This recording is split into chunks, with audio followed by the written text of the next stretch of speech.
Case name Aditi, age is 10 years. Today date is 17th of May 2024 and complaint of change in voice from last 2.5 years and ENT finding is left vocal cord palsy. Aditi क्या नाम है, कहाँ से आए हैं, कितने friends हैं, बताइए सारा कुछ।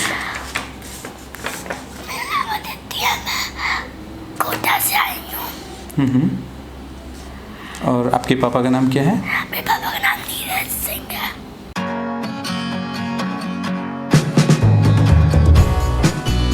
Voice sample after 8 days of voice therapy.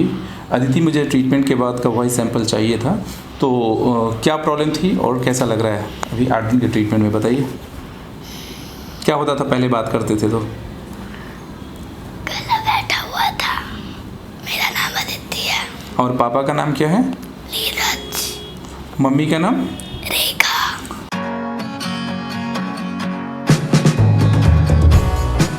Voice sample of Aditi after the end of treatment and she was having unilateral vocal cord paralysis.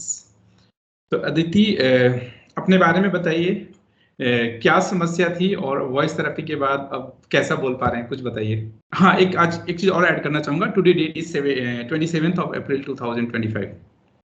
मेरी आवाज खराब थी। क्या होता था आने से पहले? आवाज नहीं आती थी। अच्छा, कौन सी क्लास में पढ़ते हैं? आपके क्लास टीचर का नाम क्या है? दोस्तों का नाम क्या है? थोड़ा बताइए, आपसे मुझे बात करनी है। मेरा नाम अदिति है। मैं 6th क्लास में पढ़ती हूँ।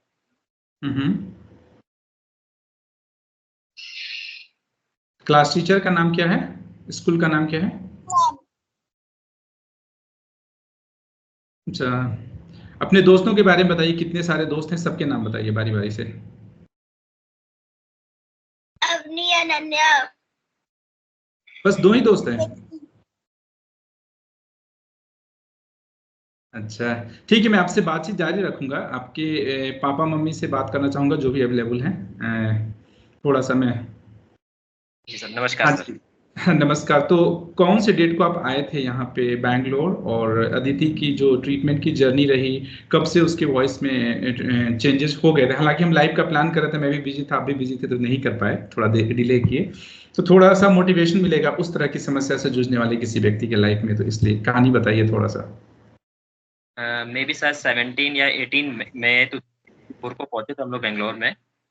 आई थिंक आपका हमने, हाँ, 17 मई को, हाँ मैं देख पा रहा हूँ आपका वो लाइव जो हमने किया था, 17 मई को आप आए थे। हाँ, इसको वोकल कॉर्ड पाल्सी था।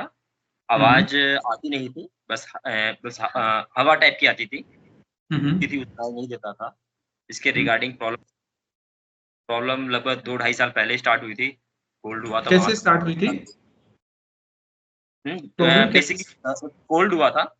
हम्म हाँ, मतलब पहले आवाज ठीक थी इसकी। फिर उसके बाद हमने नॉर्मली डॉक्टर को दिखाया। उन्होंने सिंपल बताया कि नहीं गरारे कराते ये नॉर्मल है, गला बैठ गया है। बट वो 2 महीने 3 महीने बाद ठीक नहीं हुआ। फिर हम लोग बाहर स्पेशलिस्ट डॉक्टर के पास लेके गए। उन्होंने एंडोस्कोपी किया, फिर बताया कि पाल्सी है। उसके बाद फिर बहुत सारे डॉक्टर्स को दिखाया, अलग-अलग शहरों में दिखाया, जोधपुर दिखाया, किस जयपुर तरह के दिखाया। डॉक्टर्स को दिखाया? किस तरह के डॉक्टर्स को? एनटी के स्पेशलिस्ट थे, बड़े-बड़े अच्छा, डॉक्टर्स हॉस्पिटल्स में थे। ठीक हम्म, है, उनको आया। उसके बाद फिर बहुत उन डॉक्टरों ने रिकमेंड किया कि आप स्पीच थेरेपी कराइए। तो मैंने अलग-अलग शहरों में स्पीच थेरेपी भी कराई है।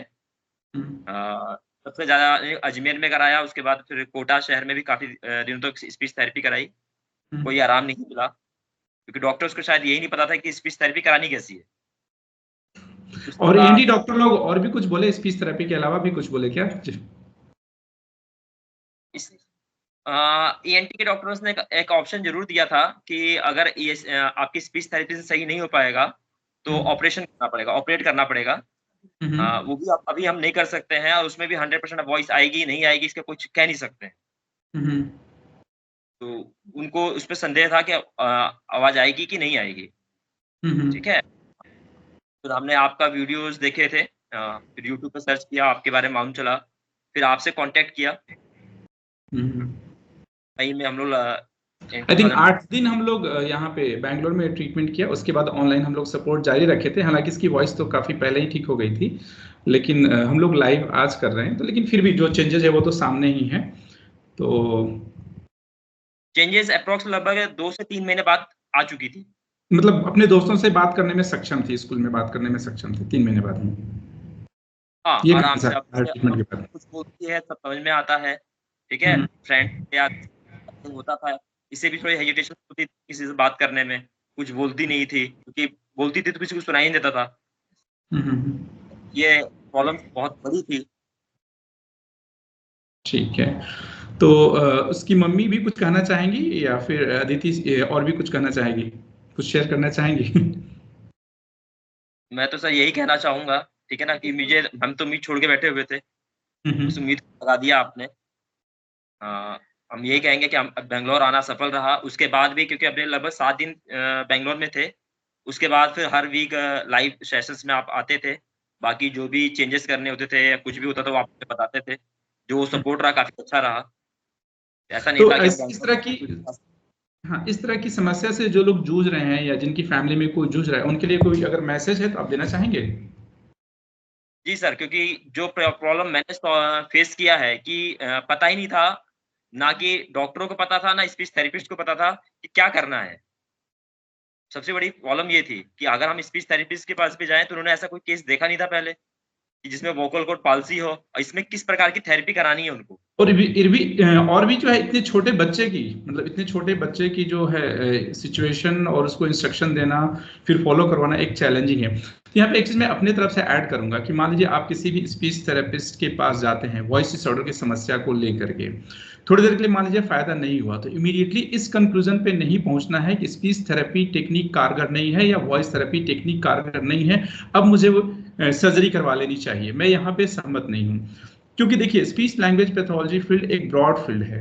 इसमें बहुत सारे कम्युनिकेशन डिसऑर्डर इंक्लूडेड हैं, जैसे कि डिलेड स्पीच लैंग्वेज हो गया, एफेजिया हो गया, स्ट्रोक की बात जो हो जाती है, डिस्फेजिया हो गया, स्वेलिंग डिसऑर्डर हो जाती है, और फिर आर्टिकुलेशन डिसऑर्डर हो गया, फ्लुएंसी डिसऑर्डर हो गया, और वॉइस डिसऑर्डर हो गया। तो मेरा area of expertise voice disorder में है। अब मान लीजिए आप ऐसे स्पीच लैंग्वेज पैथोलॉजिस्ट के पास जाते हैं जिसकी एक्सपर्टीज डिस्फेजिया स्वेलिंग डिसऑर्डर में है, या छोटे बच्चों के डिलेड स्पीच लैंग्वेज में है, और उनसे वॉइस थेरेपी लिया, अगर फायदा नहीं हुआ तो आप सोच रहे अरे वॉइस थेरेपी टेक्निक काम नहीं कर रहा, अब तो मुझे सर्जरी करा लेनी चाहिए। तो आप जो भी लाइव वीडियो को देख रहे हैं उनको मैं ये सजेस्ट करूंगा कि आपको ऐसे एक्सपर्ट को ढूंढना है जो कि वॉइस डिसऑर्डर के एक्सपर्ट हो, तभी आपको निराश होना है, वरना उम्मीद बाकी है। हाँ, आप कुछ कर रहे थे?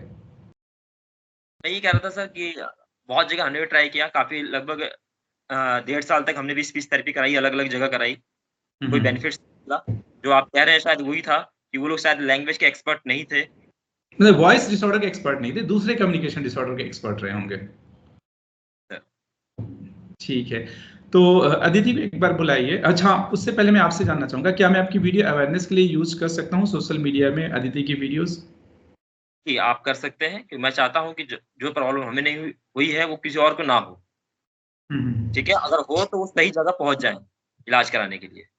Okay, thank you so much. और इनफैक्ट जो है हमने फर्स्ट डे रिकॉर्ड किया था, 8 दिन के बाद रिकॉर्ड किया है, और इस एंड ऑफ द ट्रीटमेंट में हम रिकॉर्ड कर रहे हैं, तो तीनों वीडियो को कंबाइन करके हम लोग डालने वाले हैं। तो इससे पहले मैं थोड़ा सा अदिति से बात करना चाहूंगा फिर से।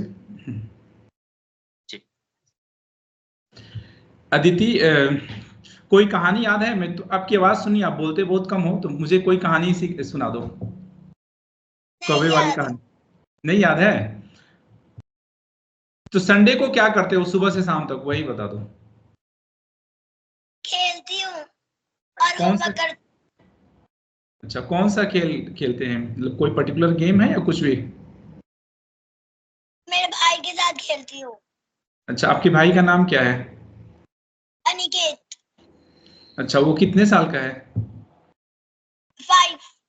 आप पूरे सेंटेंस बोलो, मेरा भाई 5 इयर्स का है, तब तो मुझे अच्छा लगेगा ना। कितने साल का है आपका भाई? मेरा भाई 5 साल का है। अच्छा, और आपके भाई का नाम क्या है? मेरे भाई का नाम अनिकेत है। और आपके पापा का नाम क्या है? मेरे पापा का नाम नीरज है।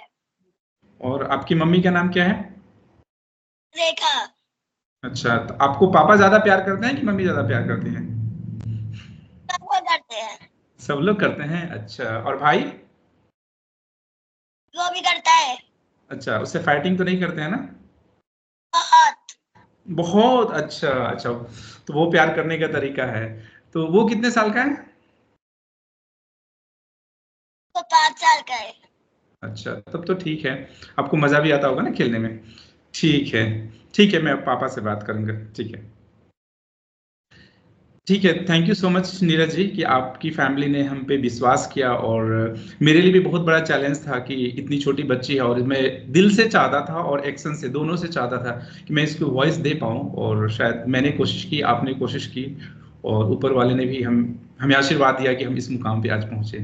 Thank you so much. और ये वीडियो दुनिया में बहुत सारे लोगों को उम्मीद की किरण देने वाली है। थैंक यू सर, बहुत बहुत धन्यवाद। आपने हमारे यानी हमें जो उम्मीद खो चुके थे उस चीज को आपने कायम किया। वापस मेरी बेटी की आवाज आ गई, तो थैंक यू।